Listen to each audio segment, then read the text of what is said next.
How to get purple name in Blockman Go. Hi guys, it's Mikran from Gamerstake. Today I am going to guide you how to get purple name in Blockman Go. Getting purple name in Blockman Go is quite easy, so without any delay let's start the video. Open Blockman Go, launch the game on your mobile device. Go to the profile. Tap on your profile picture or avatar icon typically found at the bottom right corner of the screen. Go to personal information. Tap on this icon, usually located in the profile menu. Access name customization. Look for an option related to your username or nickname. Change name color. If the option is available, you can choose a color name by selecting a color or applying a special format.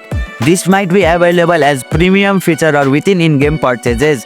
Save changes. After selecting your desired color, save or confirm the changes to update your name. And here you go, it's done. That's how you can get purple name in Blockman Go.